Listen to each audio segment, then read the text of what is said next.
So, hey guys, welcome back to our YouTube channel. So, finally we are back with the क्रिया शारीर series. इस series में हम लोगों ने अभी तक रस, रक्त, मांस, मेद, धातु के बारे में पढ़ लिया था। इनके हम लोगों को ये पता चल गया है कि कौन-कौन से हेडिंग के अंतर्गत इनको पढ़ना है। सबसे पहले इनकी निरुक्ति देखना है, फिर उसकी उत्पत्ति देखना है कि किस किस तरीके से इनकी उत्पत्ति होती है। फिर देखना है कि इनके कर्म क्या हैं। फिर देखना है इनकी वृद्धि, क्षय से क्या लक्षण होता है। वृद्धि हो गया, क्षय हो गया। उसके अलावा सार वाला देखना है कि सार पुरुष के क्या लक्षण होते हैं, अस्थि सार के क्या रहे, रस सार के, रक्त सार के, तो वो चीज़ें देखनी है। अब कोई भी क्वेश्चन आता है तो इसके अंतर्गत हम लोग उसको अच्छे तरीके से टैकल कर सकते हैं। जैसे 5 नंबर में आया, इन्हीं चीज़ों को अपना नॉर्मली छोटा-छोटा डिफाइन कर दिया, हो गया 2 पन्ने का। अगर 10 नंबर में आता है तो इसी को हम लोग मतलब लॉन्ग में भी कर सकते हैं। सो इतनी चीज़ें हैं, इतनी चीज़ों पे हम लोगों को फ़ोकस करना है। इससे ज़्यादा धातु में नहीं करना है क्योंकि इतना ही मेन होता है। तो इस चैप्टर में हम लोग पढ़ने वाले हैं अस्थि और मज्जा धातु के बारे में। तो अस्थि हमारे बोन को कहते हैं, अगर मॉडर्न में देखें, और मज्जा जो होता है बोन मैरो होता है। तो आज हम इन्हीं के बारे में पढ़ेंगे। सबसे पहले अस्थि देखते हैं। तो निरुक्ति क्या होती है, मतलब अस्थि क्यों बोलते हैं इनको? तो अस्यते क्षिप्यते इति अस्थि, कि मतलब जिसको फेंका जाए वह अस्थि है। जैसे जब अंतिम संस्कार होता है, अंतिम संस्कार में जब बॉडी जल जाती है तो बॉडी के जलने के बाद कौन-सी धातु बची रह जाती है? अस्थि धातु। मतलब उनके बोन्स जो होते हैं वो बचे रह जाते हैं। तो बोन्स जो बचे रहते हैं उनको हम लोग नदी में फेंकते हैं ना, तो वही चीज़, इसी के कारण इनको अस्थि धातु बोल रहे हैं, अस्थि बोल रहे हैं। पर्याय क्या है? इनका पर्याय है कीकस और कुल्य। उत्पत्ति कैसे होती है?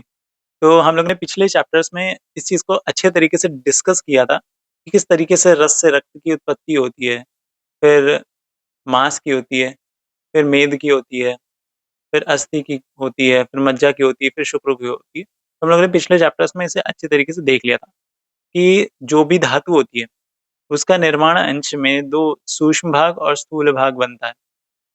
तो जो सूक्ष्म भाग होता है वो अपना आगे बनाता है, स्थूल भाग होता है वो वही बना लेता है जो भी निर्माणांश होता है।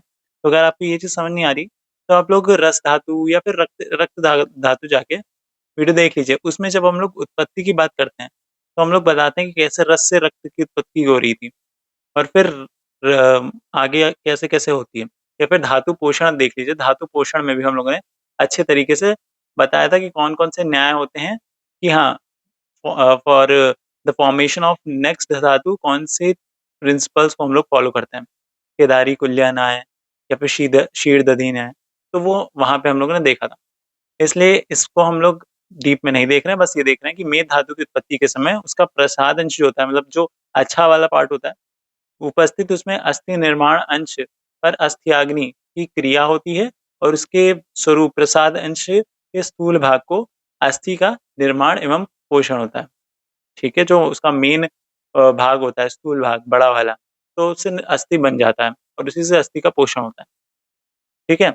अब ये वाला श्लोक इम्पोर्टेंट है, ये भी आप देख सकते हैं, याद कर सकते हैं। चाणक्य चिकित्सा स्थान का है कि जब अस्थि धातु की उत्पत्ति के संदर्भ में कह रहे हैं कि मेद धातु जब अपनी अग्नि से पककर और पृथ्वी, अग्नि और वायु के संयोग प्राप्त कर खर हो जाती है, मतलब कह सकते हैं कि जल जाती है, टाइप की हो जाती है, तब उस खर हुई मेद को अस्थि नामक धातु बोला जाता है, अस्थि नाम से जाना जाता है। अभी मॉडर्न वाला कुछ पॉइंट है, तो मॉडर्न में आप जब लोकोमोशन पढ़ेंगे तब आप उसमें इस चीज़ को अच्छे तरीके से देखेंगे।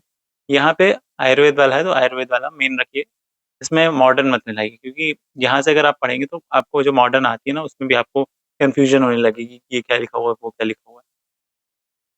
ठीक है?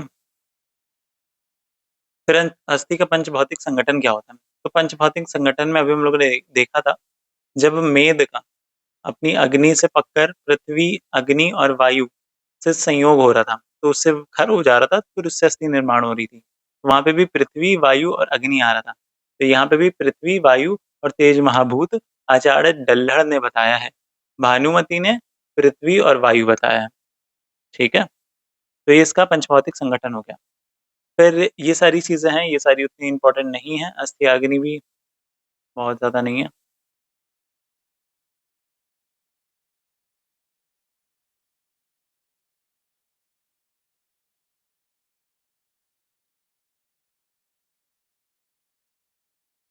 फिर यहाँ पे लिखा हुआ है कि धातुओं में अस्थि को वात का विशेष स्थान कहा गया है। यहाँ वात धर्मी द्रव्य प्रचुर मात्रा में उपस्थित रहते हैं।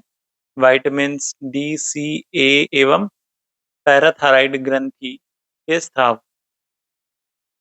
फिर अस्थि जो अग्नि होती है उसका कर्म क्या होता है? सिंपल, अस्थि अग्नि के द्वारा अस्थियों के घटक द्रव्य का निर्माण होकर अस्थि बनती है। सिंपल।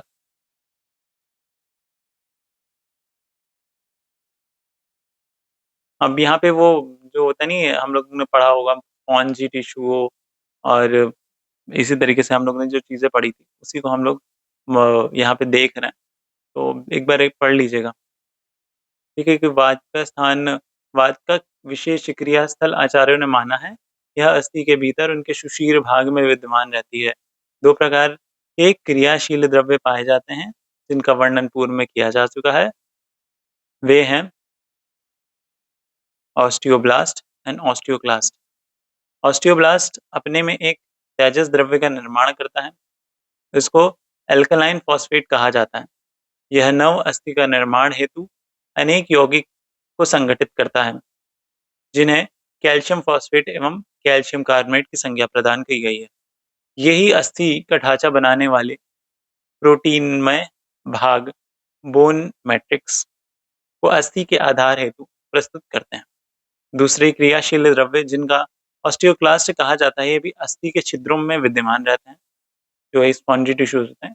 ये प्रथम द्रव्य से कुछ बड़े एवं अनेक केंद्र वाले होते हैं। यह सभी अपने अंदर तेजस द्रव्य जो होते हैं उनको उत्पन्न करते हैं और आवश्यकता पड़ने पर बोन मैट्रिक्स को पचाकर रूप परिवर्तित कर देते हैं।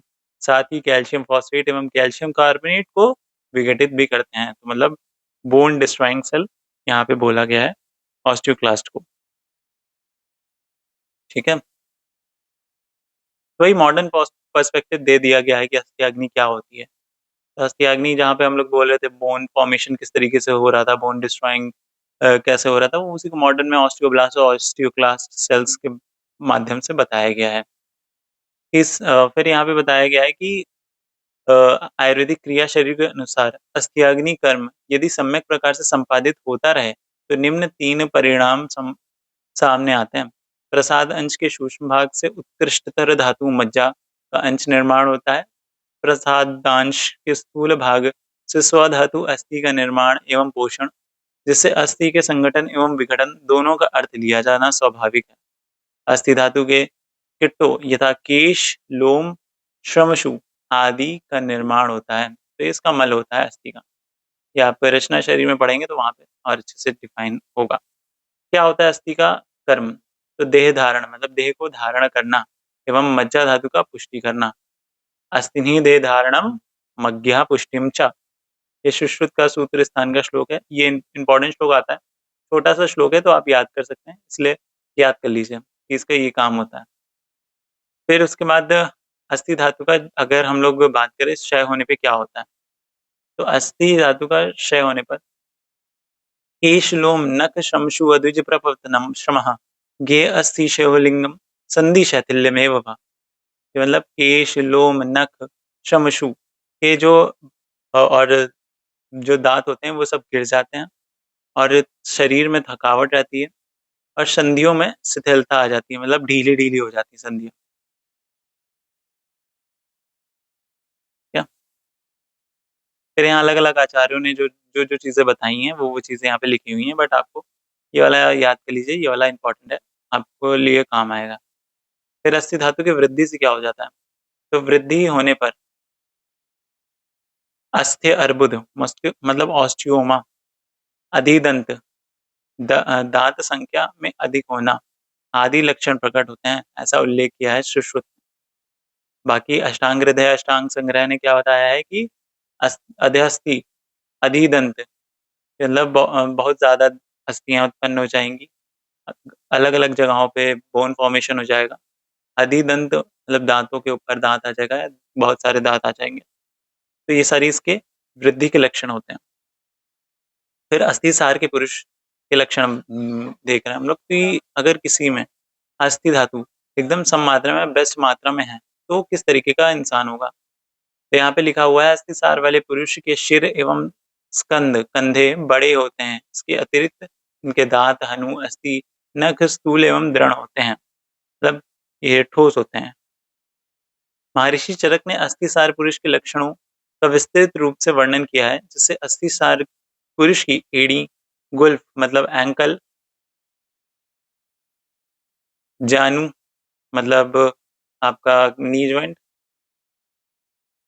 अरतनी बंधी मुट्ठी के साथ बाहु, जत्रु, चिबुक, शिर, पर्व, अस्थि, नख, दंत, स्थूल ये सारे जो चीज़ें होती हैं, ये बड़ी-बड़ी होती हैं। पर मतलब जॉइंट्स होते हैं, स्मॉल जॉइंट्स या फिर जॉइंट्स बोल सकते हो। इस प्रकार सारता वाले पुरुष बड़े उत्साह वाले, क्रियावंतः, अधिक प्यार करने वाले, क्लेश को सहने वाले, स्थिर शरीर वाले, अधिक आयु वाले होते हैं। तो इतनी चीज़ें थी अस्थि धातु के बारे में। तो अस्थि धातु में यही सारी चीज़ें हैं, बहुत ज़्यादा इसमें कठिन चीज़ नहीं है जो आपको दिक्कत दे। इसके क्षय और इसके वृद्धि के लक्षण तो आपको पता ही हैं, तो आप लिख सकते हैं। फिर मज्जा धातु की बात करते हैं। अस्थि के अंदर रहने वाली मज्जा धातु। मज्जा होता है बोन मैरो। अस्थि धातु मज्जा धातु का पोषण करती है। सप्त धातुओं की गणना में मज्जा जो होती है वो छठी धातु कहलाती है। मज्जा शब्द की निरुक्ति मज्जति अस्थिषु इति मज्जा, मतलब जो अस्थि के अंदर विद्यमान रहे उसे हम लोग मज्जा कहते हैं। स्वरूप की बात करें, आहार के स्वरूप में लिया गया स्नेह पहले महास्रोतस में पहुंचता है। वहां पाचकाग्नि द्वारा पाचन कर आहार रस में परिवर्तित होता है। फिर भूताग्नि की क्रिया से आप्य आदि गुणों से उत्पन्न होकर यह शरीर अनुकूल बनते हैं। तदंतर रस रक्त के साथ परिभ्रमित होते हुए देह के भीतर पहुंचते हैं। धातु में पहुंचे आहार रस पर धात्वाग्नि की क्रियाएं होती हैं। इन धात्वाग्नि में मेदो अग्नि की क्रिया के परिणाम स्वरूप में धातु की उत्पत्ति होती है। इसी क्रम में जब अस्थि अग्नि की क्रिया से अस्थि का निर्माण हो रहा होता है, उसी समय वात के संयोग से अस्थियों के भीतर नालियों, नालिकाओं एवं सछिद्र स्थलों का भी निर्माण होता है।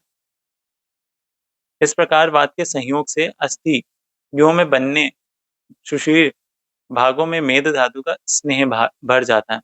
तो देखो, ये सारी बहुत सारी बुकिश लैंग्वेज है। इसको सिंपल से बताएं। देखो, पहले हम लोगों का रस बना, रक्त बना, रस, रक्त, मांस, मेद। मेद को हम लोगों ने देखा था, इतना तो हम लोगों ने पुराने वीडियोस में देख रखा है। मेद का हम लोगों ने देखा था कि मेद में जब पृथ्वी, वायु, तेज ये सारे जब महाभूत होते हैं, इनका संयोग होने के बाद जब ये खर हो जाता है, तो खर होने पर अस्थि धातु का निर्माण होता है। अब अस्थि धातु में वायु है, वायु है। कहाँ है वायु? कि अस्थियों में जो स्पॉन्जी टिश्यूज़ होते हैं, उसके बीच में जो छिद्र होते हैं, उसमें क्या होता है, अस्थियों के छिद्र मतलब होल्स में स्नेह भर जाता है, ठीक है? स्नेह भर जाता है, तो उसी को हम लोग मज्जा बोलते हैं। इतनी चीज़ें समझ में आई? कि जो अस्थियों में बने सुषीर भागों में मेद धातु का स्नेह, तो मेद धातु था, मेद धातु, इसका स्नेह था ये। अब ये स्नेह अस्थियों में भर गया, तो वो मज्जा बना लिया, ठीक है? आई होप इतनी चीज़ें समझ में आ गई होंगी। मज्जा धातु के निर्माण हेतु देह पोषक स्नेह का मज्जाग्नि की क्रिया संपादित होता है। मज्जाग्नि के अनुसार अस्थि का शुद्ध स्नेह भाग होता है। फिर उसकी उत्पत्ति की बात करें तो अस्थनो मज्जा मतलब अस्थि से इसका उत्पत्ति होती है। और यहाँ पे बताया गया अस्थियों से उत्पत्ति मज्जा, अस्थियों से उपस्थित मज्जा निर्माणक अंश पर मज्जा अग्नि के पाक क्रिया के फल स्वरूप उत्पन्न प्रसाद अंश से मज्जा धातु की तथा किट अंश से मज्जा के मलों की उत्पत्ति एवं पोषण होता है। मज्जा की उत्पत्ति सम्यक प्रकार से समझने के लिए मज्जा अग्नि के स्वरूप एवं कार्यों को जानना आवश्यक होता है। फिर ये मज्जा अग्नि का स्वरूप है, बहुत ज्यादा इंपॉर्टेंट नहीं है, छोड़ दीजिए। एक बार पढ़ना हो तो पढ़ सकते हैं। अगर कुछ ना समझ में आए तो कमेंट सेक्शन में लिख दीजिएगा।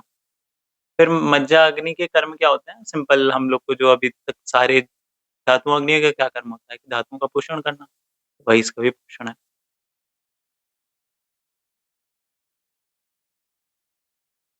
मज्जा धातु का प्रमाण, तो एकौ मज्जा मतलब एक अंजलि प्रमाण इसका होता है। प्रमाण। मज्जा का पंच भौतिक संगठन क्या है मज्जा का? मज्जा आप्यम, मतलब इसमें जल महाभूत की प्रधानता होती है सिर्फ। ठीक है, तो फिर मग्गी सौम्यस्य। मज्जा धातु के कर्म क्या है कि मज्जा प्रीति स्नेहम बलम शुक्र पुष्टिम पूर्णम स्थानम चा करोति। ये छोटा सा श्लोक है, याद कर लीजिए, बहुत काम आएगा आपके। ये मतलब मज्जा शरीर से प्रसन्नता, स्निग्धता, बल, शुक्र की पुष्टि तथा अस्थियों का पूर्ण करती है। मज्जा अस्थियों के विवरों में स्थिर होने के कारण अस्थियों का पूर्ण करती है तथा उत्तर धातु शुक्र के निर्माण में सहायक होती है। इसमें लगभग 95% स्नेह का होता है। इस कारण शरीर मेद के समान स्निग्ध रखने के कार्य भी मज्जा द्वारा संपादित किया जाता है। ठीक है, इससे मतलब सेवन से बल, शुक्र, रस, श्लेष्म, मेदो धातु तथा मज्जा की वृद्धि होती है। मज्जा का प्रयोग अस्थियों को बल देने तथा शरीर को स्निग्ध करने हेतु हितकर होता है। मज्जा आप्य होने मतलब वाटर महा वो जो जल महाभूत है उसका प्रधानता होने के कारण अन्य सुधर्मी आपित धातुओं से संवर्धन करती है। मतलब जो भी वाटरी चीजें होती हैं बॉडी में उसका हम उसको बढ़ाती है। ठीक है, तुलनात्मक सारणी क्या बताया सुश्रुत ने, क्या होता है अष्टांग संग्रह ने, क्या बनाया हृदय अष्टांग हृदय ने। क्षय में क्या होता है? तो क्षीयन्ते विचास्तिनी दुर्बलानि लघुनि च प्रपतम वात रोगिणी श्रेयमज्जनानि देहिनम। कि अ, अनुभव होता है कि अस्थियां कटकर गिर गई हैं और अस्थियां दुर्बल हो गई हैं, हल्की हो गई हैं। हमेशा वात रोग से पीड़ित रहता है ऐसा इंसान। ठीक है, बाकी अन्य आचार्यों ने भी जो बोला है वो देख सकते हैं। मज्जा वृद्धि का क्या लक्षण है? सर्व सर्वांग नेत्र गौरवम चा, मतलब सर्वांग सारे अंग नेत्र में भारीपन लगेगा अगर वृद्धि हो गई तो। ठीक है, ये टेबल बनी है। मज्जासार की क्या पुरुष है? इनमें बल अच्छा होता है। आकृष मतलब बहुत पतले नहीं होते, बहुत माल न्यूट्रिशन वाले लोग नहीं होते, स्निग्ध होते हैं, चिकने होते हैं, गंभीर और गंभीर स्वर वाले होते हैं, मतलब जो इनका वॉइस होती है वो भारी होती है। सौभाग्यशाली होते हैं, बड़े नेत्र वाले होते हैं। तो आज ये था मज्जासार पुरुष के लक्षण। So this is all about this chapter. इस चैप्टर की बात करें तो बहुत ज़्यादा इंपॉर्टेंट नहीं आता है। देखो, सबसे ज़्यादा इंपॉर्टेंट आपका रस है गया, रक्त हो गया, उसके बाद शुक्र धातु आ गया। ठीक है, ये सबसे इंपॉर्टेंट है, सबसे पहले ये पढ़ के चाहिए, बाकी इंपॉर्टेंट तो सारे ही होते हैं। तो वही चीज़ है कि कोई ऐसी चीज़ नहीं है जो आप छोड़ सकते हैं। तो इतनी चीज़ें हैं जो आपको अस्थि धातु में पढ़ना है, मज्जा धातु में पढ़ना है। इसके अलावा बहुत ज़्यादा डीप में नहीं जाने की ज़रूरत है क्योंकि ये 5 नंबर या 10 नंबर में आएगा। तो 5 नंबर 10 नंबर आपको पता है कि किस तरीके से आपको बना के लिखना है कि 2 पन्ने भर जाएँ, किस तरीके से बना के लिखना है कि इसमें 4 पन्ने भर जाएँ। तो इतनी चीज़ें आज के लेक्चर में रखते हैं। मिलते हैं आपसे नेक्स्ट वीडियो में। शुक्र धातु के बारे में बहुत इंपॉर्टेंट चैप्टर है। सबसे ज़्यादा एग्ज़ाम्स में पूछा जाने वाला टॉपिक है शुक्र धातु। तो वो अच्छे तरीके से करिएगा। बाकी मिलते हैं आपसे नेक्स्ट वीडियो में, तब तक के लिए पढ़ाई करते रहिए। टाटा, बाय-बाय।